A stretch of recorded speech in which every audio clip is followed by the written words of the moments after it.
루이스 엘리케 파리 생제르맹 감독은 주전 명단에 대해서 다시 한번 생각해볼 필요가 있어 보입니다. PSG는 27일 독일 뮌헨의 알리안츠 아레나에서 열린 바이에른 뮌헨과의 챔스 페이즈 5라운드 경기에서 0대1로 패배했습니다. PSG는 전체 25위까지 추락하면서 16강 플레이오프 진출마저도 비상이 걸렸습니다. 이날 패배의 원흉은 우스망 덴벨레였습니다. 엘리케 감독은 바이에른의 높은 수비 라인을 역으로 공략하기 위해 덴벨레와 브래들리, 바르콜라를 최전방에 배치했습니다. 아이디어는 좋았지만 선수들의 경기력이 뒷받침되지 못했는데요. 특히 덴벨레는 너무 심각했습니다. 전반전에 몇 차례 PSG가 득점 기회를 덴벨레에게 제공했지만 그때마다 덴벨레는 늦은 판단과 아쉬운 슈팅으로 찬스를 허비했습니다. 주심에게 항의하다가 경고를 받았던 덴벨레는 후반 11분 알폰소 데이비스를 향한 불필요한 태클로 경고 누적 퇴장까지 당했습니다.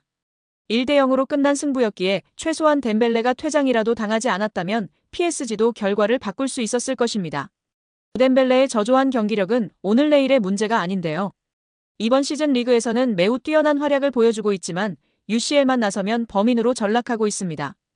이번 시즌 UCL 4경기에 선발로 출장했지만 단 1도움이 전부입니다. 난사 기질도 심각합니다. 무려 21번의 슈팅을 시도했는데 1골도 넣지 못했습니다. 기대 득점값이 2골이었던 걸 감안하면 심각한 수치입니다. 현재 PSG가 UCL 5경기에서 단 3골을 넣는 득점 기근에 시달리고 있다는 점을 고려하면 엑스맨인 덴벨레는 선발 명단에서 제외될 필요가 있어 보입니다. 덴벨레가 가지고 있는 돌파력과 스피드를 포기하는 게 쉽지 않은 선택이겠지만 덴벨레만의 장점을 통해서 PSG가 본 이득이 전혀 없습니다. 결단이 필요한 시점이기도 한데요. 이제 UCL 리그 페이지는 단 3경기밖에 남지 않았습니다. 레드불 잘츠부르크, 맨체스터 시티, 슈투트가르트와의 대결이 남았습니다. 잘츠부르크와 슈투트가르트는 현재 순위가 PSG보다도 낮고 객관적인 전력에서도 밀리는 팀들이지만 16강 플레이오프 진출을 여전히 노릴 수 있는 팀들이기에 절대로 포기하지 않을 것입니다. 그리고 최근 최악의 분위기를 보내고 있는 맨시티지만 절대로 무시할 수 없는 상대입니다.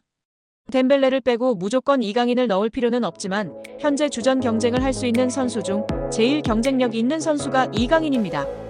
이번 바이에른전에서도 교체로 투입된 이강인이 공격을 제일 잘 풀어줬습니다.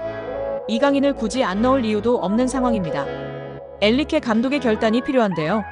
덴벨레와 대도적의 이강인은 교체 투입된 이후 PSG의 공격에 활력을 불어넣고 있습니다. 그는 짧은 시간 동안 날카로운 드리블과 패스로 기회를 창출하며 팬들에게 강렬한 인상을 남겼습니다. 그러니 당연스럽게 이강인의 선발 제외 결정에 대해 의문이 제기됐습니다. 당연히 이강인을 선발로 내세우지 않은 결정은 PSG의 공격 정체를 자초한 원인이라는 지적이 나오고 있습니다. 팬들은 SNS를 통해 이강인이 처음부터 뛰었다면 경기 결과는 달라졌을 것이라며 감독의 결정을 강하게 질타했습니다. 결국 PSG는 챔피언스리그 조별리그에서 2번째 패배를 기록하며 조별리그 통과에 적신호가 켜졌습니다. 프랑스 레퀴프는 PSG는 전반에 더 나은 경기를 펼칠 수도 있었다. 그러나 엘리케 감독이 선택한 덴벨레가 침착함을 잃고 자멸했다고 한탄했습니다. 레퀴프는 엘리케 감독의 전술로 추락하는 PSG에 대해 엘리케 부임 이후 UCL 17경기서 6승에 그치고 있다. 기본적으로 엘리케 감독 체제의 한계가 나타나고 있다라면서 절대 져서는 안 될 경기를 졌다. 남은 3경기서 2승을 거둬야 하지만 경기력이 최악이다. 이제 PSG는 유럽 무대에서 존재감이 없는 팀이라고 질타했습니다. 여기에 이강인 선수가 아닌 일본의 구보가 아시아 선수 중 시장 가치가 가장 높은 것으로 평가되어 화제입니다. 레알 소시에다드에서 뛰고 있는 선수가 파리 생제르맹에서 뛰고 있는 선수보다 더 높은 가치를 부여받은 것이 화제인데요. 국제축구연맹 피파 산하 국제스포츠연구센터는 9일 아시아 출신 선수 중 시장 가치가 높은 10명을 소개했습니다. 매체가 소개한 시장 가치가 높은 아시아 선수 10명 중 한국 선수는 4명, 일본 선수는 6명이었습니다. 매체는 일본의 구보의 시장 가치를 9,200만 유로 약 1,366억 원로 책정해 아시아 선수 중 몸가치 가장 높은 선수로 소개했습니다. 구보는 지난 2022년도 시즌부터 레알 소시에다드에서 활약하고 있는 가운데 2023년도 프리메라리가에서 30경기에 출전해 7골을 터뜨리는 활약을 펼쳤습니다. 구보에 이어 이강인이 시장가치 4,970만 유로 약 738억 원로 아시아 선수 중 2번째로 시장가치가 높았습니다. 이강인은 파리 생제르맹에서 5골 5어시스트를 기록하며 프랑스 리그앙, 트로페 대 샹피용, 쿠프 드 프랑스 상관왕 주역 중 한 명으로 활약했습니다. 프리미어리그 브라이튼 소속인 일본의 미토마가 시장가치 4,370만 유로 약 649억 원으로 아시아 선수 중 시장가치가 세 번째로 높았습니다. 바이에른 뮌헨 데뷔 시즌에 고전한 김민재는 시장가치 4,060만 유로 약 603억 원으로 아시아 선수 중 시장가치가 네 번째로 높았습니다. 여기에 이강인의 활약에 고무된 김도훈 감독은 공개적인 자리에서 특급 칭찬을 날리며 화제가 되고 있습니다. 지난 9일 김 감독은 국내 매체와의 인터뷰에서 이강인의 이름을 직접 언급했습니다. 김 감독은 이강인은 솔직히 계속 칭찬을 해줘야 하는 선수라며 축구 선수로는 최고의 테크니션이라고 생각한다라고 말했습니다. 이어 오른발, 왼발 가리지 않고 모든 플레이가 탁월하다라며 메시가 뛰는 모습을 보는 것만으로도 영광이라고 느낀 적이 있는데 이강인 그리고 손흥민 역시 동시대에 볼 수 있다는 게 자랑스럽다라고 덧붙였습니다. 그러면서 이강인이 마음적으로 힘든 부분이 많았기에 우리가 그를 보호하고 보듬어줘야 한다라고 강조하며 팬들의 공감과 지지를 받고 있습니다.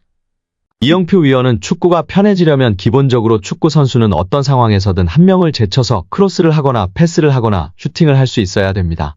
드리블을 통해서 템포를 죽이는 거는 안 좋은 행동이지만 동시에 어렸을 때부터 사이드에서 특히 1대1이 걸리면 한 명을 제쳐서 크로스를 올릴 수 있는 게 안 되면 축구가 어려워집니다. 드리블을 하게 되면 어떤 선수는 한쪽 밖에 못 가, 어떤 선수는 왼쪽 밖에 못 가, 어떤 선수는 오른쪽 밖에 못 가는데 양쪽을 다 갈 수 있는 확실한 기술이 하나씩 있어야 됩니다. 이강인 선수는 3년 이상 기술을 연마해서 양쪽을 다 할 수 있다고 보여집니다. 이강인 선수는 드리블을 잘하려면 스피드가 있어야 하고 중심이 무너진 쪽으로 치면 중심이 무너지는 것을 몸이 자동으로 계산하여 움직여지게 됩니다. 생각하고 드리블을 치는 게 아니라 연습과 노력 끝에 자동으로 움직여지는 것입니다. 여기서 박문성 해설위원이 덧붙였는데요. 맞아요. 이전에 앙리 선수도 인터뷰에서 패널들이 어떻게 그렇게 많은 골을 넣을 수 있었는지 물었을 때 생각하고 계산하고 슈팅을 때린 것이 아니다. 자연스럽게 자동적으로 슛을 하게 되었다고 인터뷰에서 화제가 되었다고 합니다. 뿐만 아니라 그라운드의 풍우나 천재 소리를 듣던 이천수 선수도 본인이 어떤 드리블을 했었는지 개인기를 했었는지 모른다며 자동적으로 몸이 움직여졌고 나중에 분석하면서 경기를 봤을 때 내가 저렇게 했구나 알 수 있었다고 발언했습니다. 이처럼 세계적인 레벨의 선수들은 계산하고 움직이는 것이 아니라 자동적으로 움직여지는 것 같고 이강인 선수도 보면 계산적인 움직임이 아니라 훈련과 노력으로 자연스럽게 자동적으로 몸이 반응하는 선수인 것 같다고 발언하며 팬들의 공감과 지지를 받았습니다. 이어 이영표 위원은 이강인 선수가 재능은 기본적으로 있었겠지만 훈련과 노력이 없이는 만들어질 수가 없습니다. 또한 이강인 선수의 강점은 드리블도 있고 시야도 있고 정확한 왼발킥도 있고 터치가 굉장히 강점이 있다고 생각합니다. 멀리 볼 수 있는 능력은 킥이 자신 있는 선수들이 자연스럽게 보여주고 나타낼 수 있습니다. 어떤 선수들은 드리블을 잘하는 선수는 자기가 드리블을 보여주고 싶어하고 패스를 잘하는 선수는 패스를 보여주고 싶어하기 때문에 좋은 킥, 멀리 보낼 수 있는 킥이 장점인 선수는 자연스럽게 시야가 넓어지고 시야가 넓은 것처럼 보여지게 됩니다.